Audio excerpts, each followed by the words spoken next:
Welcome to the Great Detectives of Old Time Radio from Boise, Idaho. This is your host, Adam Graham. If you have a comment, email it to me, box13@greatdetectives.net. Follow us on Twitter at Radio Detectives, and check us out on Instagram, instagram.com/greatdetectives. If you're enjoying the podcast, please follow us using your favorite podcast software. Today's program is brought to you in part by the financial support of our listeners. You can support the show on a one-time basis by mailing a donation to Adam Graham, P.O. Box 15913. That's P.O. Box 15913, Boise, Idaho 83715. You can also become one of our ongoing Patreon supporters for as little as $2 per month by going to patreon.greatdetectives.net. Well, now it's time for this week's episode of Dragnet. It's the final Dragnet episode of 1949. The original air date, December 29th, 1949, and the title is The Roseland Roof Murders. Ladies and gentlemen, for a more authentic presentation, portions of the program you are about to hear were actually recorded on the scene.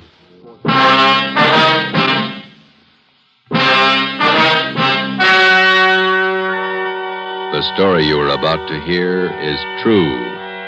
Only the names have been changed to protect the innocent. Dragnet.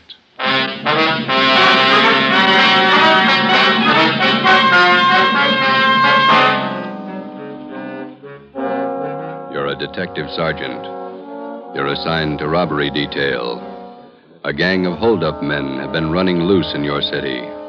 They've committed more than a dozen robberies. They're heavily armed, quick to shoot. Your job, stop them.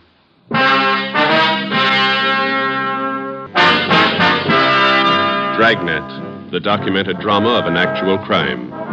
For the next 30 minutes, in cooperation with the Los Angeles Police Department, you will travel step by step on the side of the law through an actual case from official police files.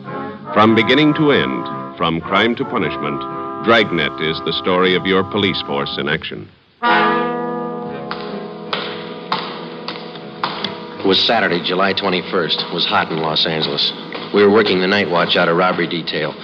My partner's Ben Romero. The boss is Thad Brown, chief of detectives. My name's Friday. I was on the way back from the record bureau, and it was 6:55 p.m. when I got to room 27A. Robbery detail. All right, Joe, you ready? Let's go. Where'll I dump this top coat? There. It's too hot out tonight for that. Yeah. The rest of the guys take off already? Yeah, we better hustle.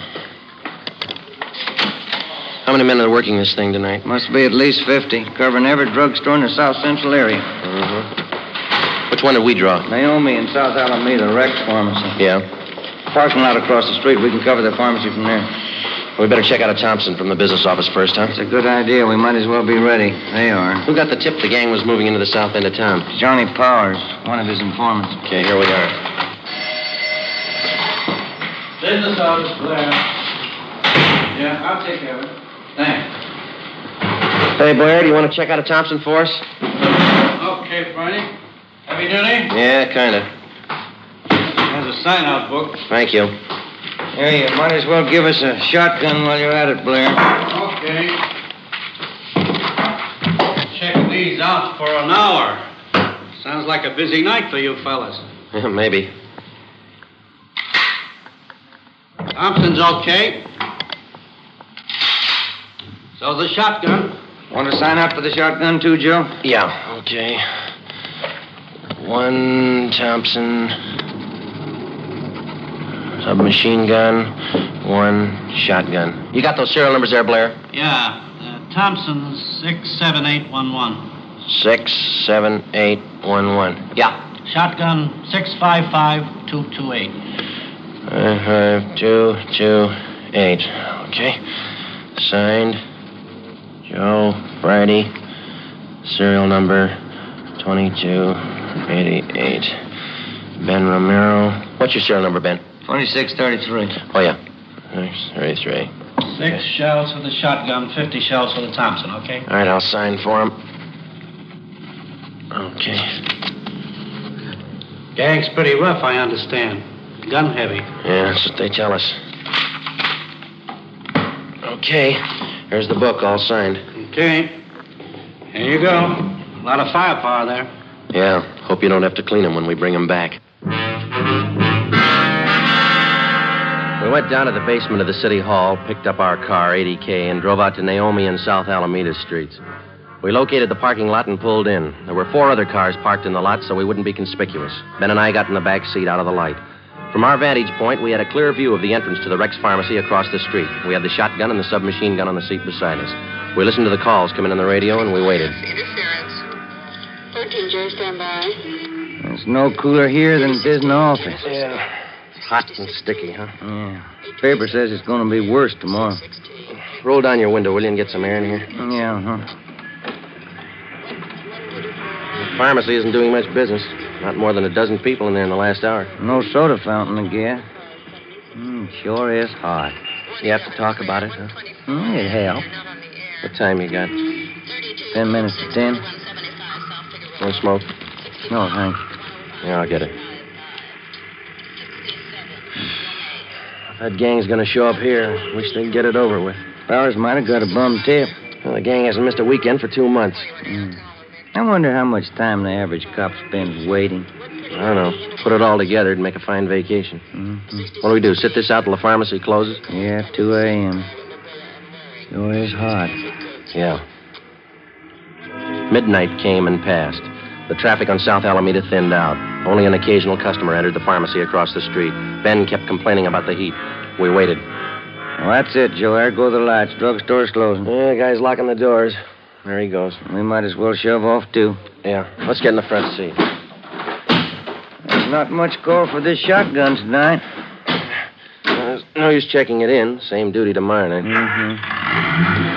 Attention all units. All units in the vicinity of 8th and Hill, on the corner of Hill and Geneva Alley, a 211 and shooting.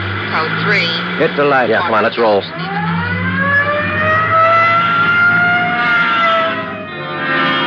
Sunday, July 22nd, 2:15 a.m. Ben and I pulled up at the Merchant Security Trust Company on the corner of South Hill and Geneva Alley. 2 patrol cars were already on the scene, and 4 uniformed officers were trying to keep back a crowd of people who had gathered at the top of a flight of marble stairs which led off the street, down one flight to the bank's night depository. At the bottom of the stairs, an elderly man was sprawled out, face down, his right arm twisted under him. The man was dead. Ben counted 5 bullet wounds in the victim's back. We interviewed the only witness, a young sailor. My name's Vasey, Sergeant. Don Vasey, quartermaster, 2nd class. Here's my ID card. You saw the shooting, Vasey? I was about a half a block away. I just came out of the bar down the street there, the Top Hat. Yeah? Had a couple of beers, then I left and I started walking back to the hotel. When was that? About 5 after 2. Go on. Well, before I got to the corner, I saw this man ahead of me. He crossed the street and headed over for the bank. Then this car pulled up and some guys got out. They ran over to the man and it looked like they were frisking him. Yeah? All of a sudden, I heard shots. The man ran for the stairs here, and then it looked like he stumbled and fell. A bunch of guys jumped back in the car and drove away. What'd you do then? Well, I ran up to see what I could do for the old man. He was lying down there where he is now. Nothing I could do for him. I yelled for a cop. Did you get a look at the men in that car? No, I just saw him from a distance. 4 of them, maybe 5. What about the car? Did you see the license number? The last couple of numbers, that's all. 699. Couldn't see the rest. What was it, a coupe or sedan? A sedan, maroon color. It was a Pontiac, either a 1940 or 41. You sure about that? I used to own one back in Delaware, 1940 model. I sold it to my brother when I went in the Navy. I'm sure all right. And you're sure about the number of men in the car? Oh, yes, sir. 4 or 5, no more. I see, thanks. Well, will you drive back to the office with us and give us a full statement? Sure, Sergeant. Anything you say. You can wait in the car, Vasey. We won't be long. Sure. Well, what do you think? I don't know. Drugstore gang? Said there were 4 guys. Could be. No description. Maroon car. 3 numbers off the license plate. Pretty thin. Yeah, looks like a hard summer. We completed our preliminary investigation. The coroner arrived, and the body was taken to the county morgue in the basement of the Hall of Justice. The victim was identified as Walter Conroy, the proprietor of the Flowerland Dance Hall on South Hill Street. Together with officers Fremont and Hurst from homicide, Ben and I spent most of Sunday tracking down employees of the dance hall and interviewing them. We sent a rush teletype to the Department of Motor Vehicles in Sacramento containing the partial license number, plus our scanned information on the car which the suspects drove. Early Monday afternoon, Ben and I, along with Captain Ed Walker of Robbery Detail, met with Chief of Detectives Thad Brown. What kind of a motive are you working on? Robbery. Our dance hall manager, Conroy, was on his way to the bank's night depository when this bunch caught up with him. He had the night's receipts with him from the dance hall. How much they get, Walker? $350. They missed over 1,000 Conroy had in an inside pocket. No idea who pulled the stick up? Could have been that drugstore gang. Why them? Well, they haven't missed working a weekend night for 2 months. There's no sign of any other job that they might have pulled Saturday. Just a hunch, Chief. Nothing to go on. We'll have to guess our way for a while. Sacramento checking the description of the car, the numbers off the license plate? Yeah, ought to have an answer this afternoon. Any leads on the drugstore gang at all? Plenty. None of them good. Suspects are loaded down with guns. That's all we know. Excuse me. Brown speaking. Just a minute. Friday's for you. Okay, thanks. Reach over here. Friday. Yeah, Ralph. How many? Yeah. Okay, thank you. Well, I got an answer from DMV, Sacramento, about the holdup car. What'd they say, Joe? Well, they looked up the possible combinations of 1940 or 41 Pontiac sedans with the numbers 699 on the license plate. Yeah? 123 possibles to check. Not much choice. No car of that description on the hot list. Killer might be the legal owners. 123. Well, even after we check them, we still might not have the right party. That's right. If we got a better lead, we'll work on it. Nope. Well, then ride this till it falls apart. For the next 13 days, Ben and I, Fremont and Hurst from homicide, plus a half a dozen other men, hacked away at the list of 123 car registrations, any one of which could have been issued to the holdup car. The color of the sedan didn't help us much to start with, since California vehicle registrations do not include the colors of the cars. After 14 days of gradual elimination of possibles, the field was narrowed to 6, then 4, and then 2. August 6th, Monday, 5:30 p.m. Ben and I were called to Thad Brown's office. Gentlemen, you check out that last possible yet? About 20 minutes ago. It didn't pan out. What about Hurst and Fremont? They had one left. Right here. Could be the answer. Yeah. 1940 Pontiac sedan, license number 4X-ray 699. Last registration, San Diego. Sounds good. We teletyped the San Diego police. They say the car's been sold to a woman out in Santa Monica. Mm-hmm. Anyone checked her? Well, that's what I want you two for. San Diego and Santa Monica. Well, it's in the right area. Can't afford to miss now. I hope it's the right one. Well, it's got to be. Check it. Ben and I checked the woman in Santa Monica, Mrs. Fielding. She told us that she had sold the car 6 months before to a friend who lived in Bakersfield. We contacted her friend. He told us the car had been traded in by him to an auto dealer in Pasadena. We checked the dealer. He said the car had been sold off his used car lot 2 months before. The new buyer had given his name as Emil Thurston. 2 names were given as reference, Lloyd Newton and John Lacombe. We ran a routine check through the record bureau.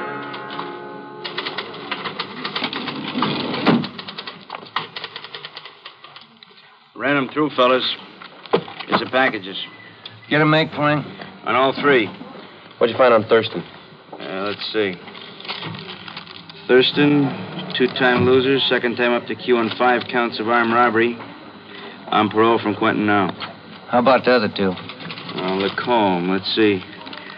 Preston Reformatory, 2 terms, went up 3 years ago, violation of the Dyer Act. He's on parole, too. What about Newton? Did you make him? 2 terms in Oklahoma. They're looking for him now at jump parole.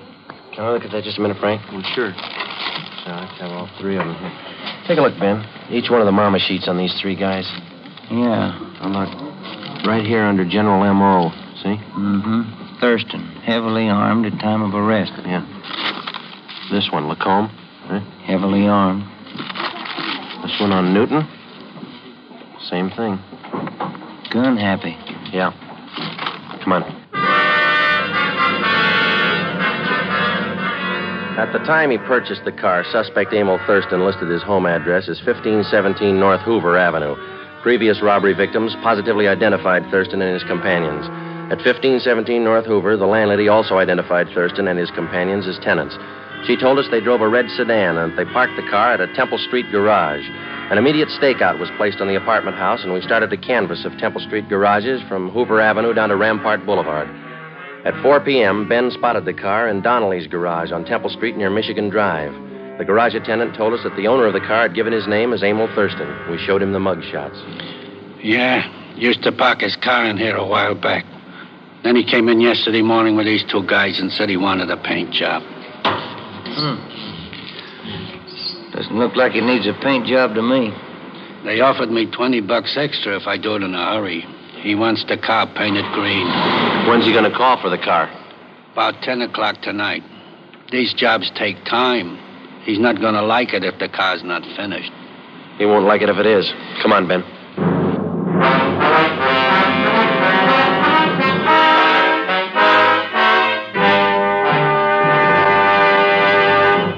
You are listening to Dragnet, authentic stories of your police force in action.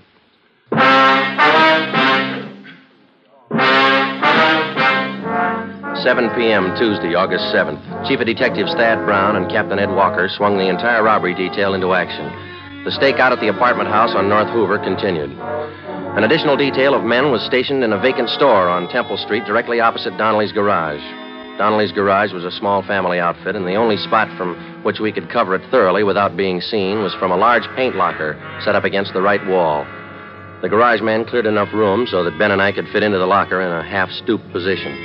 2 small latches were rigged up so that we could pull the doors closed from the inside. 4 ventilation holes at the top and bottom of the doors provided us with peepholes. At 8 o'clock that night, Ben and I took our places inside the locker. The trap was set. We waited. Can you see all right, Joe? Yeah. Boy, it's hot in here. Stale air. It's a tight fit. I'm getting a cramp in my shoulder. Yeah. What time did that garage man say he closed? 11 o'clock. There's lousy paint smells. Stuffy, huh? They had car pulling in. Can you see the driver? Wait a minute. It's nothing. Somebody getting gas. Hope they show up. Wouldn't want this to go on another night. Well, don't count on it. Foot's going to sleep. Why don't you stand still? What time you got? Let me see. Get the light on in here. 10 minutes to 9. Thanks. The popular conception of the working detective rarely includes a glimpse of his everyday run-of-the-mill duties. Filling out forms, conducting interviews, or waiting long, monotonous hours parked in a car or standing half-crouched in a garage paint locker. It's slow, dull, and tedious, and it's 95% of the police officer's job. By 10 o'clock that night, there was still no sign of Thurston and his friends. The cramped locker got more cramped with the passing minutes. The air was thick with paint fumes. We waited. At 10:55, a taxi pulled to a stop in front of the garage. 3 men got out. You see him, Joe? Wait till they step into the light. There's another guy still in the cab. Here they come. There's the first guy. Yeah, it's Thurston. 4th guy's getting out of the cab. That looks like Newton, doesn't it? That's him. Yeah, it's Lacombe right behind. Fat guy.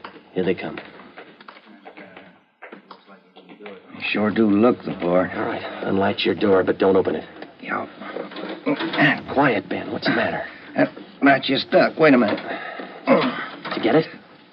No, it's really stuck. All right, tap it with your gun stock. Yeah, Come on, easy. There. There it is. It's loose. Good. Can you see where they are now? Yeah. Talking to the garage man. Not looking this way. Oh, they just stay that way, huh? You ready? Okay. Don't tip them off till we're right on top of them. Let them get away from that garage man, huh? Right. All right. Let's go. Approximately 25 or 30 yards separated us from the suspects. I glanced across Temple Street at the vacant store where Thad Brown and the other men were staked out. 25 yards is a long way to walk when you're approaching a murderer, and you know that he won't hesitate to kill you in order to escape. Ben flipped the safety off the machine gun. We were almost halfway across the garage, 15 yards away. Thurston turned and saw us. Look out, Joe! Stop them!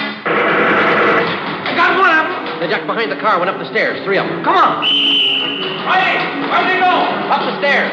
Over! After them! Circle the building! Hurry! Up this way, Joe. Yeah, watch it, Ben. Get on! They're somewhere back in that corner up there. You're trapped. Throw down your guns. All right, Ben, give it over.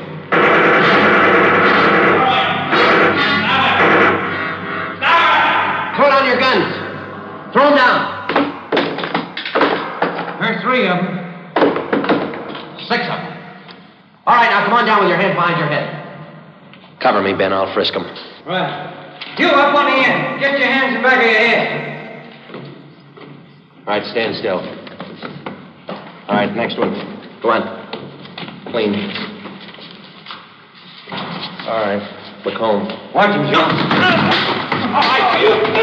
Rest of you, stand back. Keep your hands up. You all right, Joe? Yeah. 2 more guns on him. All right, you two, hold it. Here comes the chief. Yeah, I'll get these guns together here. Lacombe. He's not much of a fighter. Not without a gun. The suspects were booked at different divisions to keep them separated. Emil Thurston and Lloyd Newton were taken to Hollenbeck Park and booked on suspicion of armed robbery and murder. John Lacombe was booked at Highland Park Jail on the same charges. The other suspect, who had been wounded in the escape attempt, was identified as Harold Steves, 19 years old. He was treated for a leg wound at Georgia Street Receiving Hospital and then transferred to the prison ward at the county hospital. During the next 2 days, each of the suspects was questioned individually. Thurston, Lacombe, and Newton would admit nothing. The 19-year-old Steves broke down and agreed to turn state's evidence. We took his statement to Chief of Detectives Thad Brown. Gentlemen, what did the boy tell you?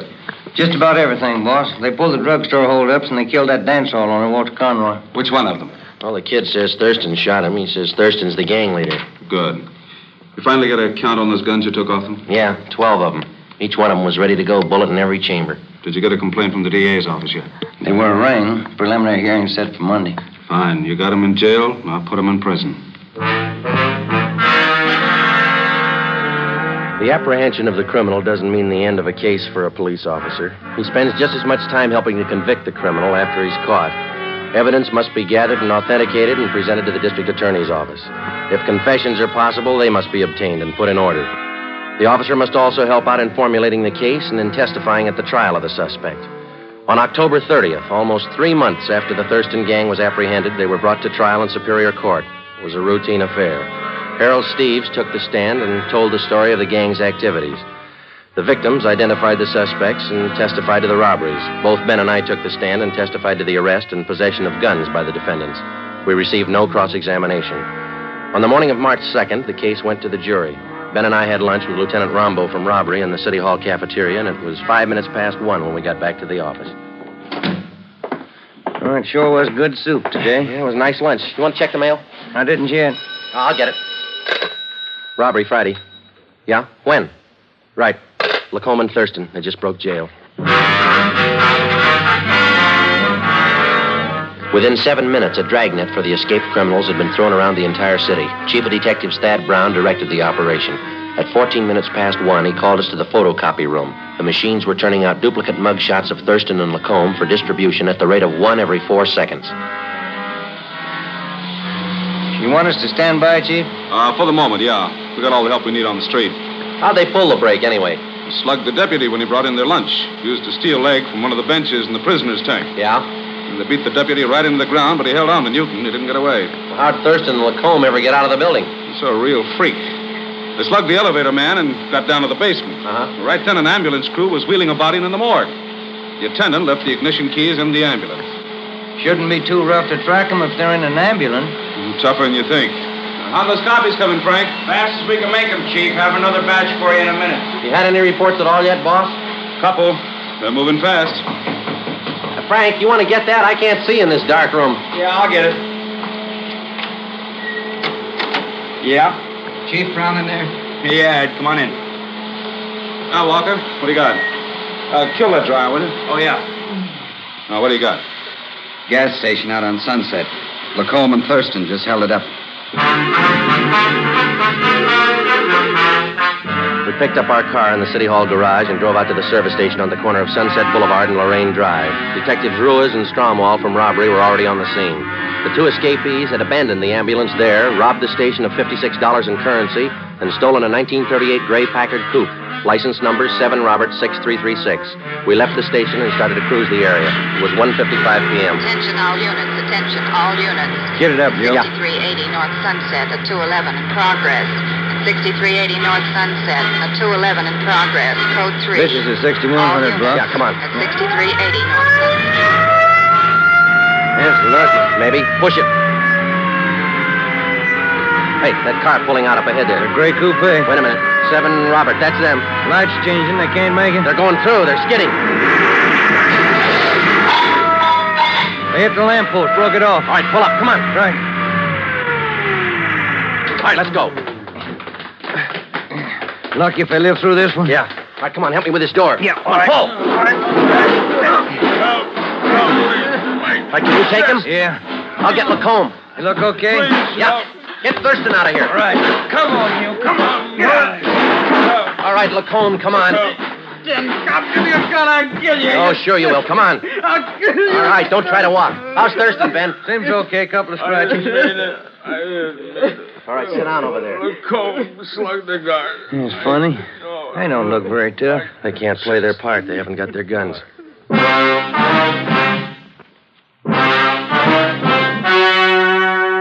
The story you have just heard was true.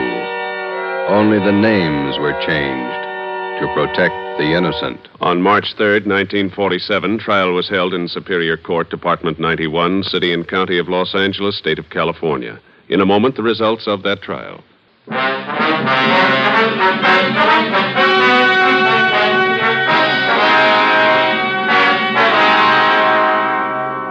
Emil Thurston, John Lacombe, and Lloyd Newton were convicted of first-degree murder and robbery and sentenced to life terms.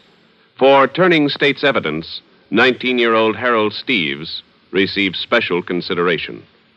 As a result of the jailbreak, Thurston and Lacombe were convicted of assault and escape. They are now serving life terms in the state penitentiary.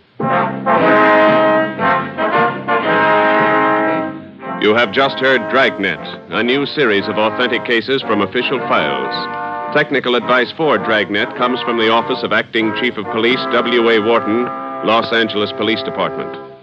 Dragnet honors the city of Pasadena, state of California, and the men who make up the Pasadena Police Force, another of America's great law enforcement agencies. One of these men, Chief of Police Clarence H. Morris, traffic specialist and veteran police administrator, dedicates his life to making yours more secure. Fatima Cigarettes, the best of all long cigarettes, has brought you Dragnet, portion transcribed from Los Angeles. Be sure to hear songs by Morton Downey tonight on NBC.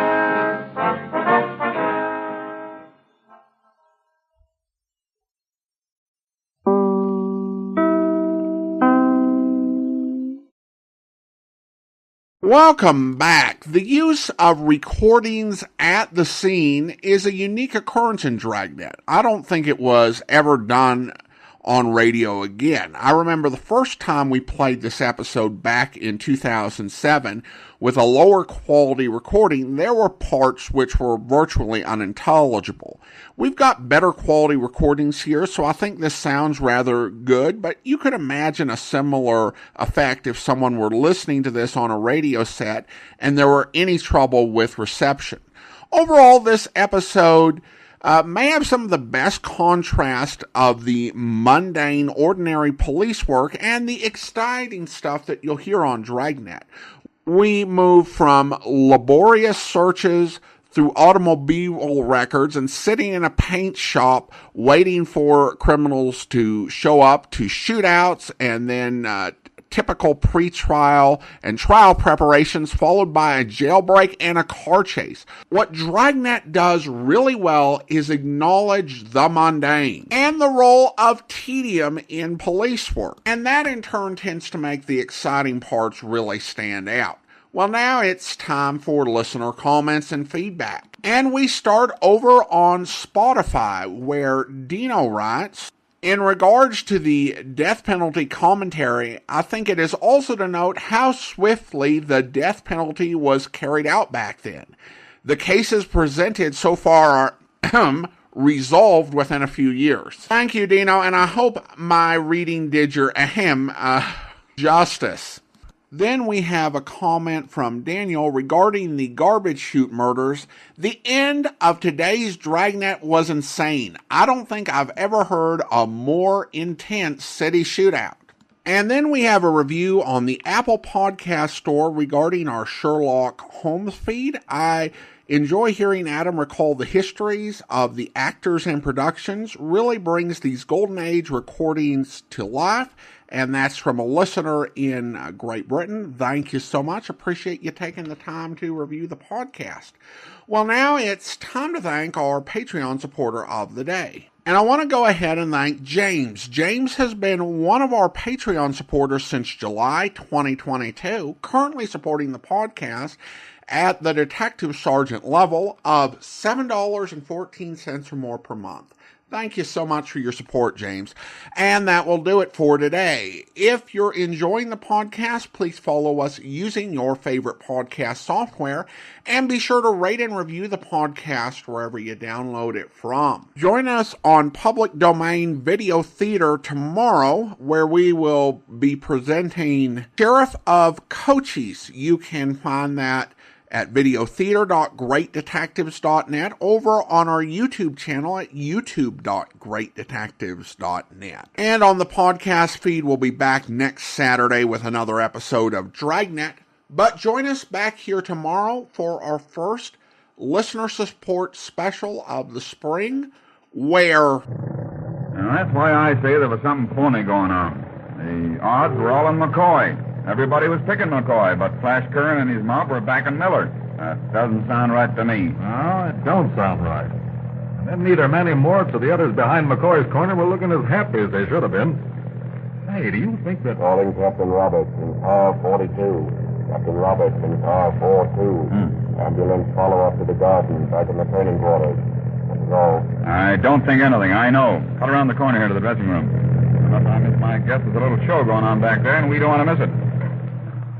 I hope you'll be with us then. In the meantime, do send your comments to box13@greatdetectives.net.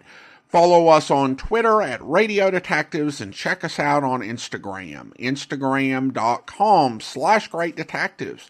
From Boise, Idaho, this is your host, Adam Graham, signing off.